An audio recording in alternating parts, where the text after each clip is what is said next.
Joining me in the studio now is TalkTV's political correspondent Alicia Fitzgerald, down the line Scarlett Maguire from J.L Partners Polls, and former Conservative Minister David Mellor. Good to have you all on board. Good afternoon. Let me go to Alicia first. Your facial expressions, I think first of all when Rishi Sunak was speaking, and then equally when Keir Starmer was speaking, really did have to be seen to be believed. Fortunately, you were not on film or on camera at the time. Exposing me. What were you registering? Well, I just think Rishi Sunak's line of saying, vote for us for change when they're the ones that have been in power for quite a long time is a bit of an interesting one to take.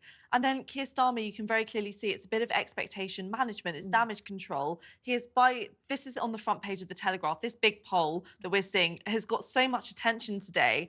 And I think the worry is that Labour will become complacent in some way. And his worry is if we say we're going to have this massive majority and then we don't, it will look like they failed a bit. So it's just interesting to see how they're both playing this. Yes, let's talk to Scarlett Maguire because she's queen of the polls. That's why she's on the show this afternoon. Scarlett, what's going on? How seriously do we have to take this? I mean, Telegraph taking it with immense seriousness. Tories facing 1997-style wipeout, most extensive election poll in 5 years, predicts the party will retain just 169 seats, 11 cabinet ministers forced to be ousted in the biggest collapse since 1906. Dramatic stuff. Yeah, very dramatic stuff. And, Rishi Sunak just dismissed it as only one of hundreds of polls. Now, he is right about that. I think, unfortunately for him, this is actually on the slightly better end. Even the sort of catastrophic scenario for the Conservatives is on the better end of these sorts of polls that we've been seeing. And in some ways, there's some conversations about whether it's potentially being over-generous to the Conservatives and how it sort of allocates where reform voters and don't know voters, etc., might go. So, yeah, it's really bad for the Conservatives. And actually, looking at the state of headline voting intention polls that we get every week, it could be even worse. Let's bring David Mellor into all of this. He's seen everything before. He has survived all manner of vicissitudes, all manner of political highs and lows. How seriously do you take this poll? Do you feel that whatever a government is, it reaches its natural end and expires at some point, and this is that point?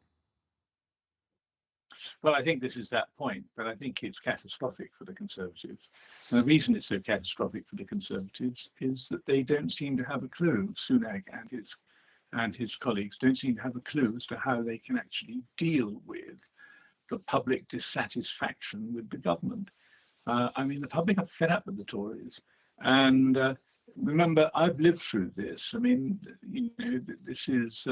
this is history for me, as well as a prediction of the future, because I was one of the Tories. More than half of the Conservative MPs in 1997 lost their seats.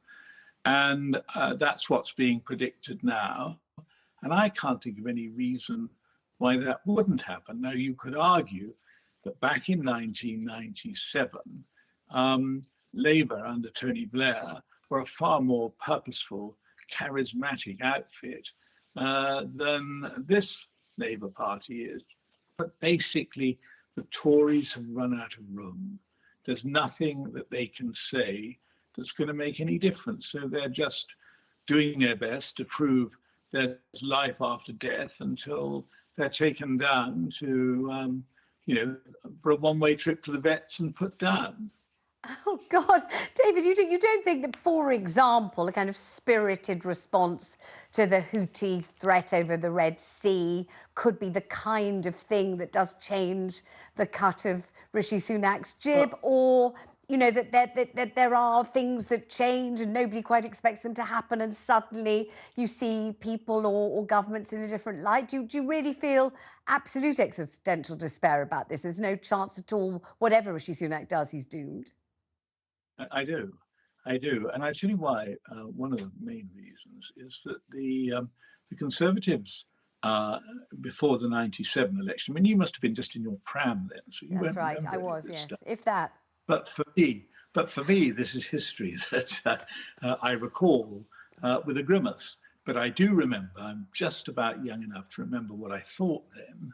And what I remembered was the fact that the Tories couldn't reconnect with the public, even though, and this is the interesting thing, I mean, this is not a good government, is it? I mean, even Rishi Sunak's mum must probably think a few limitations about this show. But when you look at Major and his people, Ken Clarke as Chancellor and so on. It was a good government. And in fact, the inheritance, I remember a Labour frontbencher saying to me, never imagined we could have such a good inheritance coming into government. You normally expect there's a total disaster. That hasn't been the case in 1997. And so where we've really got to is that the public no longer cares what this government says, does, or thinks. It's just counting the moments until they go. But the chances of this government reviving itself, I just don't see it. Alicia, I'm going to ask our political correspondent, do you see any possibility at all of, reversing the falling fortunes of the Conservative Party? And what role, if any, is the Reform Party poised to play in all of this? Okay, first question. It's interesting, actually. So I spoke to some MPs last week and I actually asked them that question. And lots of them, I was really surprised, lots of them very confidently turned around to me and said, it's not too late. Like, no election is ever won before the election actually happens. Yeah. And I was quite surprised by that because the general feeling is definitely that morale is pretty low in the Conservative Party. We've got so much division within it. And lots of them just feel slightly like they have given up. But it's interesting to see that that isn't a shared sentiment across everyone in the party. So who knows? Personally, I think it probably is a bit too late to totally rescue it. I don't necessarily think it is too late for it to not be a landslide, though. I think they could definitely try and make up some ground.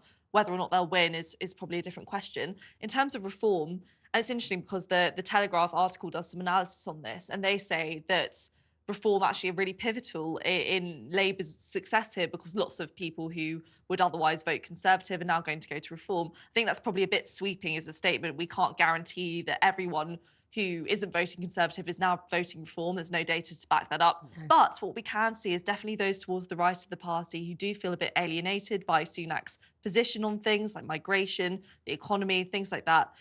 Definitely feel like they have a bit more of a home there. So it will be interesting. I doubt they'll get any seats or any MPs, but they'll definitely split the Conservative vote share. And is that what they want to do? Do they want to achieve nothing much at all themselves, but simply split the Conservative vote? Why is that a good thing to do? I mean, I suppose, obviously, the end goal for any party is to have seats in Parliament and to have MPs, but we have to remember they are a very small and quite a new party as well. So it would be quite a big achievement for them to suddenly go from nothing to having actual sitting MPs. So for now, I guess progress is progress. And Scarlett, is the Reform Party featuring much on your polls, on your surveys, on the information that you have?